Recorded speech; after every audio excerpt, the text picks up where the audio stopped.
What's up everyone? This is Mommy Mariana. I'm here to share a video with you guys on homeschooling. I know now with everything going on out there in the world, a lot of us have been left to homeschool our children since the schools have shut down. So what I wanted to do was come on here and just share some tips for you guys for your day to run smoother while you are homeschooling. I know some of you have multiple children at home right now. Some of you have to work while you're homeschooling from home. So things can get a little hectic and a little crazy. So like I said, these are just a couple of tips to help your day run a little bit smoother.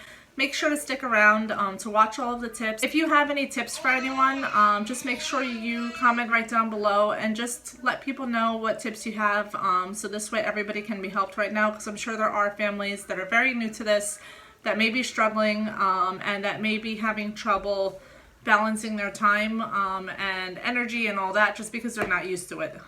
So I hope you guys enjoy the video, and remember, if you are new here, don't forget to hit that subscribe button right down below.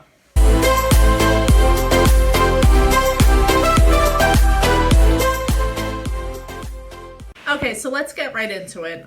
Tip number one of my most important things, and one of the things that I am very strong about, is sleep schedule. Yes, okay, just because we're homeschooling our children now doesn't mean that we eliminate our sleep schedules.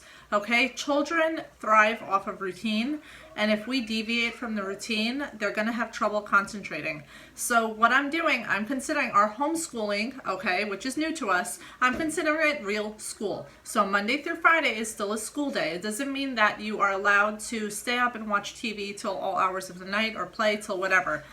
8:30, you still go to bed. That's the norm of what my children did when school was in session. So I am maintaining that now while we are homeschooling. I think it's very important. Like I said, they need their sleep, they need their rest. They can't do academics the next day if they have not slept properly. So that's my number one tip. Make sure you're still putting them to bed at the same time as you normally would if they were in real school. Okay, tip number two. Feeding schedule. Again, schedule. I can't repeat this more, and I can't reiterate this more. In school, we know that they have their feeding schedule. Like, I'm sure, well, my kids do. They have breakfast at home, and then in school they have morning snack, they have their lunch, and then they have their afternoon snack. So what I'm doing is, and you see a lot of jokes all over Facebook and everything about, kids raiding their refrigerators all day, just eating everything in sight because they're getting out of their routine basically. Cut limits on it. Don't let them go in the fridge whenever they want. Stick to the school feeding schedule, okay? Because when they go back to school soon in a few weeks, they're gonna have to readjust. So there's no reason for that, okay? Let them use their school stomachs. So let them have that morning snack, which I know in my daughter's school is usually around 10 a.m.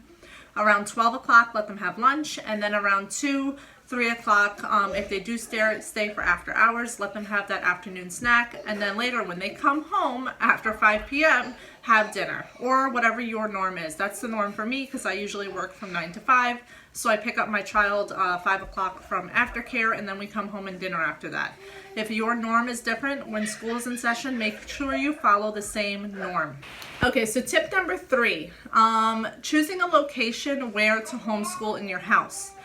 Now, you may have multiple bedrooms in your house. Your kids may have their own desks in their rooms. I don't know what your setup is. That's going to make it hard for you if you need to multitask, especially if you need to work also as well while you're home, or if you have multiple children of different ages to take care of. What I'm doing right now, I'm having my child, basically I've converted our dining room table to her school table, okay? We have an open plan from the dining room, living room, and kitchen. So anywhere on that main first floor, excuse me, my two younger ones are jumping around downstairs if you can hear them. But anyway, I have her right there, so I can still do things throughout the day. I can still take care of the baby. I can still take care of my other one. I can put something to cook on the oven. I can wash dishes. I can feed the baby and everything, all while I'm still helping my kindergartner do her homeschooling. So that just helps. It helps that you don't have to stop what you're doing and run to a different room to help them, and then to come back, again, leave what you're doing, and you have no idea what they're doing when they're doing their schooling because you can't really keep an eye on it. This way, I'm showing her what to do. She's doing it. If she has questions, I'm right there. I can answer them while I am multitasking and doing something else. And I could keep checking in with her to see what she's completed and what she hasn't. It helps. Choose a nice central location in your home where most of you hang out throughout the day, and make one dedicated space for that to be the homeschooling area. Tip number 4. I'm going to go back to routine. Routine, again, is very important. Not only is it important with their sleeping schedule and their eating schedule, it's also important with their basic routine schedule at school. So find out what their routine is like at school on a normal day. If you have to, ask the teacher. Okay, what do they do in the mornings? When do they have snack? What do they do before lunch? What do they do after lunch? When is their recess? Okay, all of that is important because you want to try to maintain that as much as possible. So if my daughter says her recess is before lunch in school. So what I try to do their home recess, okay, outdoor playtime, before lunch for about a half an hour outside. Academics, okay, I try to do it first thing in the morning because I've noticed that throughout the day her academic level seems to decrease, her energy decreases, her concentration decreases. So I try to put all the important academics very early in the morning so that later on we could do things like art or recess or gym or things like that where she doesn't have to use that concentration so much. So it's going to help her again academically. But again, if you don't know your child's schedule at school, or they're unaware or they're unsure of it or something, I'm sure you could always ask the teacher what a typical day looks like in their school. And now the last but not least, tip number 5, okay? Use resources, okay? We know that most of us are not used to homeschooling. Most of us are not teachers. I'm lucky because I am a teacher in a school, so I've been able to help my child pretty well in terms of her academics because I understand the assignments. I understand how to use the apps. I understand the iPad that they sent home with her. Some parents out there, unfortunately, do not know how to use technology, okay? If you're one of those people, reach out to someone that knows how to use it and ask for help. Don't be afraid to ask for help. Ask a neighbor, ask a friend, ask a family member, ask someone to help you, okay? If you're unaware of basically, or if you have no understanding of a subject that they're doing or something that they're learning, don't be afraid to ask someone for help. Regardless, your children or child has to complete the assignments that are given to them by their teachers. So if you don't understand it, it basically doesn't do any good for the child if you can't help them with it.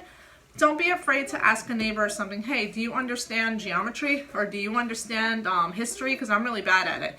Would you mind helping my daughter or son or something like that with their assignments? I can't, and also use online resources. We're home.